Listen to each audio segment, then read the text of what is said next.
All right. Hi there. My name is Alex Cooper. I am the editor of the Avalanche Journal, which is the official publication of the Canadian Avalanche Association. I am here today with Steve Scott, who is the operations manager and lead forecaster for Great Canadian Tours.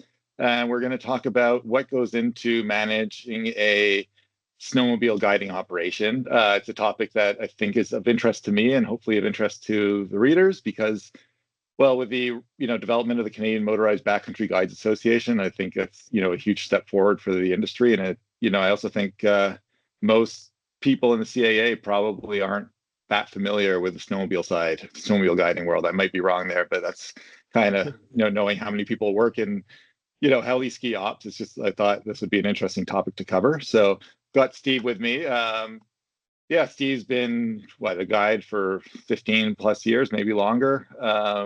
He's a CAA Avalanche Professional. He's done the level 3 Avalanche Risk Management course. He's one of the founders and current president of the Canadian Motorized Backcountry Guides Association. I know he's a manager with Revelstoke Search and Rescue. And apparently he's also a licensed yacht delivery captain. So he's got a pretty impressive varied resume. And I just know from having known Steve for a long time, he's a kind of a guy that is very competent at a lot of things and gets things done. So it's great to have Steve to talk about managing Great Canadian Tours and snowmobile guiding.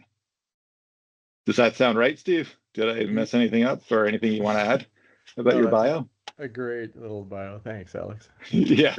Great to talk to you about this stuff. We're happy to share. Yeah. So maybe we could just start and talk about basically how you got into this industry, into the kind of, I guess, snowmobile guiding, and also the avalanche, took an interest in the avalanche side of this world. Right. The start of my journey would have been growing up on the Calgary side of the Rockies, and I had family and friends who were very into mountaineering and skiing and backcountry skiing. So I was willingly dragged into lots of fortunate experiences in the mountains, and it definitely became a passion of mine. And the snow science side of it is always something that fascinated me, about how everybody made decisions or guesses I didn't know, or it wasn't magic. And so I needed to know just more about that, and just the areas we were getting into as young or mid-teenage adventurers. We certainly got into some trouble, and it just seemed like a smart decision to learn more about that side of the avalanche world. Okay. And then, so how did you end up? I understand you were a ski patroller for a bit. How did you end up as a snowmobile guide? Yeah, I had a lot of friends I grew up with who went straight into the snowmobile world in their late teens, and so I had a community of snowmobilers that taught me how to snowmobile, and then we kind of just fed off each other. They were like, oh, well, Steve knows how to get further into the backcountry safe, and we can teach him how to sled. So in my 20s, that was kind of how that happened. And then when I moved to Revelstoke, there was just an opportunity for work at Great Canadian in 2007, and so that was the first year I just applied as a guide. I had a lot of backcountry experience, enough snowmobile experience, and then I was actually a horseback riding guide too throughout my 20s, and so just mixing a little bit of each one of my skills together kind of fit the bill for a sled guide, and then as a crew at Great Canadian, we just kind of self-taught, and the Revelstoke community of mentors was phenomenal for pushing ahead my learning into the avalanche community, professional avalanche community. Yeah. What was the operation or guiding like? I guess I'm curious, what it was like when you started guiding, and eventually as we go through this interview, like discuss the evolution. So what do you remember about, when you started and how things were run back then? Um, well, yeah, having any kind of formal avalanche certification or training was a little bit uh, new to the industry. There was definitely a lot of people who had no formal avalanche training that were considered snowmobile guides. Um, and then the community back then also, like I remember walking into the Boulder cabin, and uh, back then it was still like an A-frame, and I walked in with a group, and we all took off our jackets, and a few of the old local boys sitting around the fire were like, "What are them yellow things hanging around your necks?" And it was the first time they'd ever seen an avalanche transceiver. So Oh, like wow. in terms of the snowmobile community from the early 2000s to now, it's just phenomenal, the growth and cultural shift that's happened. It's great to see. Okay. That's interesting. And what certifications did you have? Did you do like the Avalanche Operations Level 1 by that point when you started? You had that Yeah, yeah. that was what I had. I came in with that, and then a history of advanced first aid training. Yeah. Um, and that was kind of all well, that was more than most people needed to be a snowmobile guide at that point, for sure. Okay, yeah. Yeah. Interesting. Yeah. So I guess we'll talk about Great Canadian a bit and talk about we'll just jump forward rather than do a whole history. But Great Yeah. Canadian today, like what kind of tours does just give me the rundown of what you offer your guests for tours. Yeah, so we run the whole range of everything from starting at a 2-hour tour to the cabin on a trail sled that you can put two people on, um, all the way up to like they go 3-hour tours and then a full day tour, or you can just start with like a backcountry half day tour. So you get on a mountain sled and go for half a day. But then our most popular and the most number of guests we have do like a multi-day backcountry tour. So we come home every night and sleep in Revelstoke, but they'll spend 3 to 5 days sledding with us, usually with the same guide, and going to uh, one of the 10 different mountains on our tenure, and they have a new experience and kind of get pushed further and learn new things every day. And it's a good way for them to learn uh, and progress as a rider, doing it day after day. Mhm. How big are the groups that you run? And like and I guess what's your guide to guest ratio? Yeah, it's a 6-to-1 guide to guest ratio. Mhm. And typically I would say our average group is uh, Mhm. 4 people, yeah, for sure. Okay. And so the people you're guiding, like what kind of, I guess you talked about doing trail rides and then these multi-day trips. So what kind of, experience are they bringing to the table? Yeah, a lot of people come with very limited mountain experience, but a lot of trail sledding experience. And those are the ones who are typically drawn towards the backcountry multi-day tours because it's new to them and it's intimidating, and they don't want to just rent a sled and go for it. And so th- the the option for the typical person who has some snowmobile experience goes straight to the backcountry tours. But then I think a lot of people who are just visiting Revelstoke, and or if they're heli skiing and they have a no fly day, they just want something fun and exciting to do. They're the ones who kind of jump on our 2 to kind of 4-hour trail tour sleds, which are just exhilarating and get you up there and out no matter the weather, and anybody can do it. Yeah. Um, so what's I guess, actually, before we get into no, we'll keep on the guest side. So what kind of avalanche training safety training do you give your guests in the morning or at the start of a tour trip? Yeah, so every guest um, goes through a very similar to heli skiing. Um, it's like a mini companion rescue course. So they learn how to operate a transceiver, shovel and probe. and how to find a single signal, and then how to work kind of as a team under the guide for an avalanche scenario.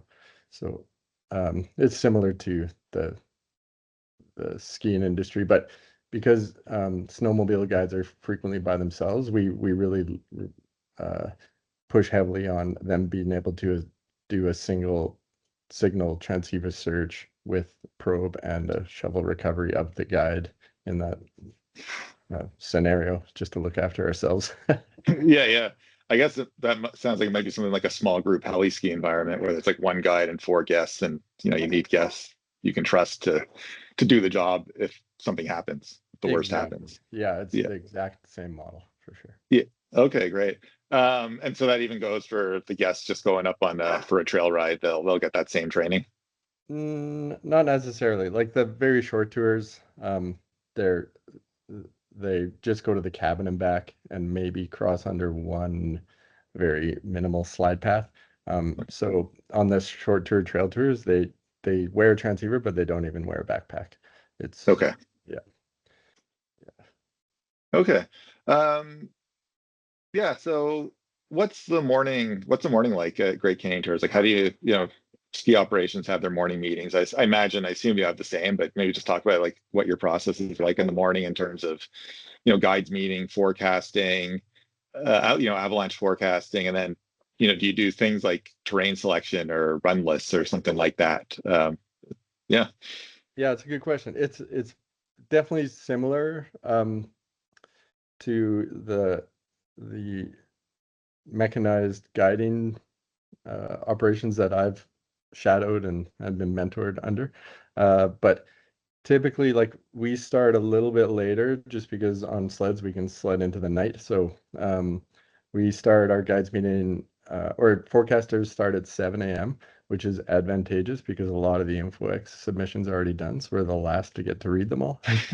And but yeah, our guide meeting is from 7:30 to 8:30, full hour. So we talk about the avalanche conditions. We make our AM input into the InfoX.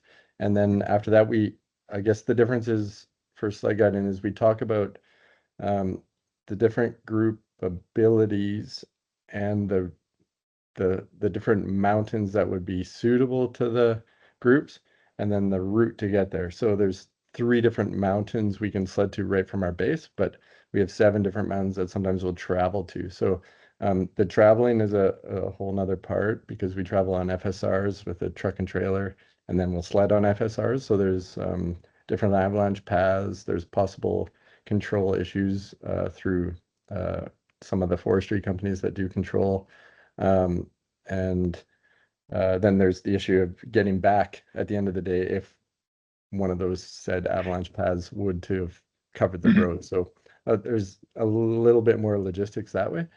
But then depending on the guide certification level, so if there's full CMBGA guide, they have a lot more freedom from the forecasters. But the lower level guides, or if they don't have as much seniority or experience with Great Canadian, then we will do have a run list scenario, but I guess it's more of a bowl list because Yeah. we kind of call them where most of the things are named riding areas. So it's frequently, like, we do have lots of places where we'll climb chutes and Yeah. or we have downhill tree riding areas, or but it would be like a polygon designation and instead of a run, and because we go up and down or across or off and in these areas, and sometimes we'll play there for an hour. And sometimes certain guides just do adventure rides, like we can ride all the way from Eagles Pass back to our base and no truck and trailer involved after we get dropped off. So you can do a 120-kilometer adventure ride. So yeah, there's a lot of different scenarios that the forecasters have to kind of prepare for. Yeah. So, I mean, if you're having, I guess, high or considerable avalanche danger day, if you're getting into that realm, taking out experienced groups, I guess you have your guides that you would trust, to lead, but would you set no-go zones, or like, we can't go here today? Is that something you guys do when you have situations like that, like just stay out of this or stay out of this kind of terrain? Is that something part of your like discussions? Yeah, absolutely. We have sometimes on a macro scale, we'll close the entire mountain to all the guides. And then like Turtle, for instance, we frequently close. And uh yeah, anyway, and then yeah, on a smaller scale, we will close certain bowls that have high overhead hazard that you might be able to not be able to see or manage during because of visibility, or just if it's a public rider day where you're just like, you got to stay away from any rogue public rider who's going to start something above you, then we close certain areas that are prone to public rider start zones. So Yeah.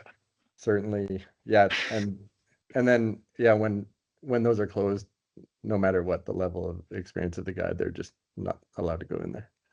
Yeah. Yeah, I mean, that's something I'm interested in, is how you handle the presence of other riders. Like if you're guiding a group on Boulder or Frisbee Ridge, which are hugely popular, that must be, I imagine that's a huge factor in how you lead people around and approach terrain, is like, what are other people doing around here? Is that the case? Certainly. Yeah, you're a part-time guide and a part-time educator every single day on the mountain. So Mhm. you have to uh, be friendly and try to gently educate some public when they're doing things that are kind of dangerous around your group. Obviously, we just remove our group from any of those situations, but usually we try to uh, try to help and teach the public how to ride around each other safely, and when we'll point out something if they're doing something that's not a good idea or not safe, and yeah, with no ego or like authority, we just try to help out the whole community, and everybody's usually fairly open to hearing those suggestions, and especially when it's from a guide, and a lot of them out there know us and our outfits are happy to talk. Yeah. Yeah. One thing I feel like, another thing that might be, I wonder, is a challenge with snowmobile guiding, is just, the machines are powerful. And I imagine, like, for a guest to just like hit the throttle and all of a sudden get lost, or, get away from the group somehow. Like, is that something that happens, and something you have to manage? Like, how do you manage that kind of challenge? Yeah, that is probably the biggest difference in our industry versus every other um, guiding industry in the winter is our guests uh, can go wherever they want at 80 kilometers per hour, and despite your best efforts to tell them not to. So it's we generally snowmobile guiding will set up play area boundaries that are Mhm. very visually easy to remember. From the usually from the bottom, we'll go to the bottom and set up like a lowest elevation line, and you can draw these in the snow with your snowmobile, and then you have visual markers for the sides, and sometimes it's a very large area, but Mm. typically our guides are required to have all guests in sight at all times, within like reasons of very small times they go behind trees or whatever. But we try to line of sight guide. So the guide will kind of post up somewhere where they can watch everybody. Mhm. All the guests will have radios as well, which we don't rely on, but they can be helpful. Um, and then when we do set up tree riding areas, which obviously you can't line of sight guide in. So how we do that is we draw a pickup road, or we literally build it with the whole group. So you make a, a, a very easy to find road across the whole bottom of the tree riding area, and then a climbing trail to make it easy for people to climb if they don't want to get stuck. And then Mhm. they just do downhill rides with their using the buddy system and radios, of course. And then the guide will just kind of post themselves up or ride with guests if there's an odd number of people, or just go around pulling people out the whole time. And so that's kind of one of the ways we will use tree downhill riding terrain and or uphill. Sometimes you get Swedish guys who just want to climb up, down, across, and all through in a whole area. So we literally can draw boundaries of their snowmobiles and just use that. And you can track guests too. So if you have a guest who goes out of your boundary, it'll be obvious where they crossed your boundary on your sled track. And then guides at the CMBGA do a huge portion of their training doing tracking, and they're examined on tracking different snowmobiles. And then our company goes through in our guide training every year. We have a huge emergency preparedness plan for just lost riders, it's called. So there's a whole scenario where our 24-hour dispatch at base will set up using other guides on the mountain and our other staff to um, I'm tapping on the word here. What's it? The containment. So they set up people at certain bottlenecks of the trail or a cabin, and we try to sit, and then while the guide gathers the group and then starts to search for the lost guest as a group. So the containment can kind of block the get rogue guests from going too far. And yeah, so it's a whole scenario that doesn't happen often, but it certainly can and does happen. So all the guides in the snowmobile industry are trained heavily on lost rider procedures. Okay. And I guess if you have multiple guides out with different groups one day, you can like bring them together to try to, go find somebody if you need to. Yeah, yeah. Even just blocking one end of the ridge and the other end of the ridge with those other groups, and then those groups will play in that area. And sometimes their guests don't even know, but the guide's just literally blocking the trail. So looking for this rogue rider. Wow.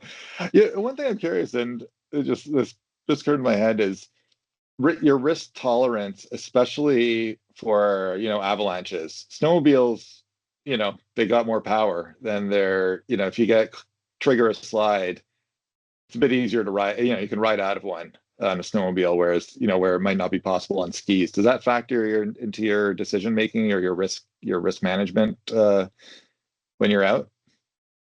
From the guide's perspective, yes, because if you have experience with sled cutting and or just pushing snow downhill, you're pretty good up to like a good size 1.5 at riding with the slope, as long as there isn't much build up behind you, and you can throw, like, sleds, as you say, they're very powerful and good at riding in a 1.5 avalanche. Like, so how we sled cut is a different than I would do it on skis or a snowboard. And just because you do have that, well, you have extra weight as a tool, you have extra power to dig down in the snow, but you also have that you have less vulnerability being on a snowmobile riding with a size 1 or 1.5. So as the guide, but when it comes to guests, we don't ever think, oh, they're less vulnerable because everyone just falls off sideways, or they're facing uphill the wrong direction. You have to be really skilled to set yourself up for success to ride under 1.5.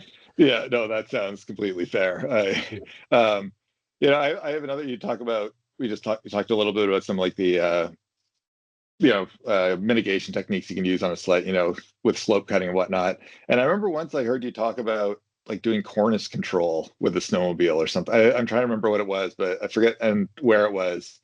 But that just popped in my head now, and I'm wondering, are there other avalanche mitigation techniques that you can do on a snowmobile that a skier wouldn't have access to? Well, yeah, the sled as a tool can speed up using a cornice, cutting a cornice. So you can trench across the back of the cornice with your sled, and then you can just tie it to a tree, throw the rope over, tie it to your bumper, and drive away, and it cuts the whole cornice. So, like, as a solo person, you can cut a cornice in about 7 minutes, and just with some sled-based skills that you definitely couldn't do skiing. So it's pretty helpful. The and then that's pretty much kind of how we do the cornice cutting. But sleds are a super valuable tool for just any kind of avalanche tests and slope testing, because you can just use the weight and throw it into the snow, and use the power of the trenching track to really try to tickle layers that would be impossible to do on skis or a snowboard. So yeah, they're really helpful for slope mitigation or just setting an area up before you let your guests play in it. You just can do a bunch of slope tests and feel very confident that you're not going to have a surprise. Okay. And I guess, are your guides also doing kind of standard snow profiles in the field? Is that part of their day? Yeah, for sure. Every morning, the forecaster will give each guide a different snowpack objective for holes in our data of the snowpack. So typically not a full profile unless they're a junior guide tail guiding. Then yeah, the junior guides will have to do a full profile every day they're out tail guiding.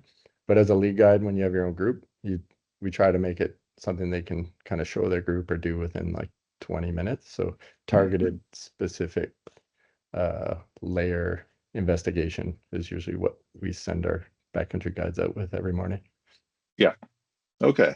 I have another question that wasn't on my original list, but like rider compaction is definitely a much bigger thing, I think, with snowmobiling. If you're operating somewhere like Boulder, like a popular area, compared to maybe like a heli ski op where there's not a lot of tracks every day. So do you factor in compaction when you are forecasting for the day?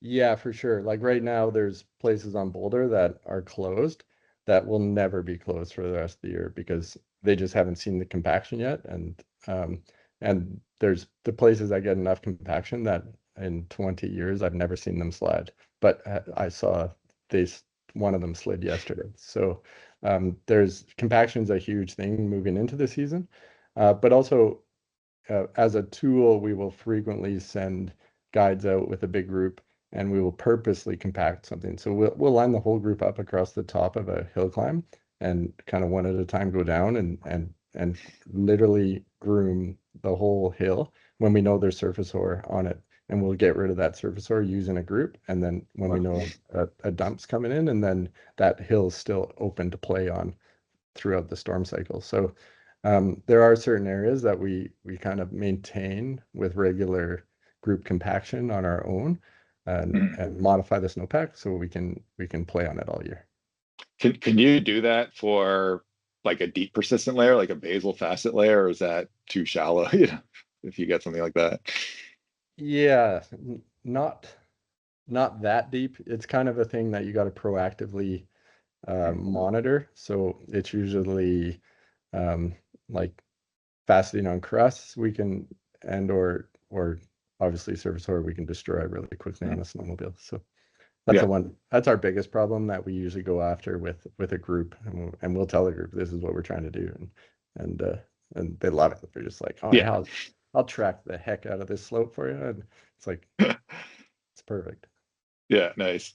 We talked about some of the challenges with snowmobile guiding. Yeah, but I'm wondering, there's got to be some things that are beneficial, like the obvious being if it's high danger, you can just go find a flat area away from overhead hazard to play in. But, are there other things with snowmobile guiding that you would say, I don't know, is it an advantage or makes life, makes it easier to be a snowmobile guide than, say, a heli ski guide? Oh, I can't even tell you how many times I've been out guiding saying, thank God I'm not a heli guide today. Because that when like we don't have the pressure to use gravity. Like we don't have to use gravity. We can make our own gravity just by hitting the throttle. So that, just like you said, when it's high hazard, we just ride flat, fun powder, and just a bumpy field is like a pillow field to a skier, just laid flat, and we can just ride it all day. So it really makes that takes the pressure off guides during high hazard cycles from feeling like they have to deliver a steep, beautiful POW line when it's sunny out and it's high hazard. We just look at it, the ones on the slopes, and play on the flats. Nice. Cool. So you've gone out for your day of guiding. You're back at your base of operations. Get the guides together. Do you get them together for an afternoon meeting? What are some of the things you discuss at the afternoon meeting? I guess the obvious is, what were conditions like? What was the weather like? Did you see any avalanches? But are there things that might be more specific to snowmobiling that you would talk about in that afternoon meeting? Yeah, like we talked about, that the compaction's a big one. So we monitor compaction, and especially in some of the less traveled, less popular snowmobile zones. And and then if we have a play area that we're purposely trying to groom a problem out of, then we have a percentage of that play area. Uh, the guide has to give a percentage of how much of that play area was groomed. And then we kind of monitor each one of those areas for that compaction factor for our our future forecasting. Okay.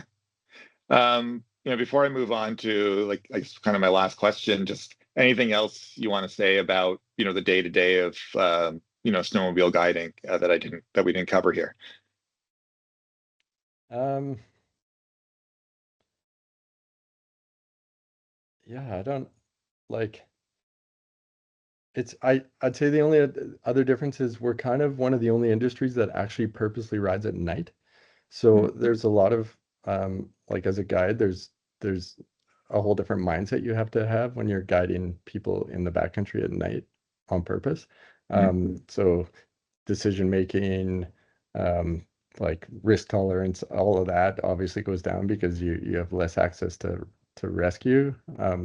But comparatively, like we also it's not like night riding can be better visibility because a headlight and a headlamp on your helmet, you have no flat light issues. Yeah. So in flat light conditions, night riding can be really beneficial. Um, and so obviously for that, we have to prepare for night rescue. So we have a pretty elaborate toboggan, uh, uh, a toboggan towed behind a snowmobile setup that's really versatile and can get anywhere a skier or a snowmobile could get, even towing the toboggan. And maybe, yeah, of course, you wouldn't be able to tow someone out from some of the super intense terrain features in the toboggan, but getting a toboggan with rescue supplies to the person is something we train for and are really good at, um and can actually we help like other like heli skiing uh, companies and or search and rescue just with our resources and our ability to do that. Mhm. Okay. So what spurred this is, the last few years we've had the Canadian Motorized Backcountry Guide Association, which you played, I know, a lead role in founding. And you're an instructor with it? But I guess I'm curious. You've been in this industry for 15 years, and I guess what are some of like the biggest changes, or I guess how have you seen it evolve, and what are some of the big changes that you've seen, throughout your time? Yeah, the evolution of an actually an us sorry a guide certification uh, has changed our industry quite a bit, and we're starting to see a lot more like professional recognition from other guide associations. And now that they've seen the whole curriculum and rigorous examination process we have, which is a week-long backcountry exam every year for both the level 2 and level 3 guides. So um, they the the community's been super supportive of that process. The recognition of snowmobile guides as a professional mountain guide is has been really well received, and and then the whole guiding community itself has been super keen to like up their skills to bring everybody to that upper level. So all the different guiding operations in BC and Alberta and a couple in the States now have just seen the value of that. And insurance companies are starting to ask other operations if they have CMBGA Yeah. certified guides. So it's setting an industry standard, which is high and we're proud of. And yeah, we're really happy with the professionalism that has been uh, set for guides to be at in the snowmobile world. That's great. Anything else? That's all the questions I have. So anything else you'd like to say before we hang up? No, that's awesome. Thanks for reaching out, man. It's great No, to I have you. really, yeah, I really appreciate your time, and it's been dumping out there. So hope I you have know. a hope you have a great time, great winter this year. Yeah, we will. It's fun when it starts with some interesting setups like this one. Yeah. We'll have our hands full for sure. Yeah. All right, sounds good, Steve. Have a great one. I'll see you around. Awesome. Thanks, Alex. All right, take care. Bye. Bye.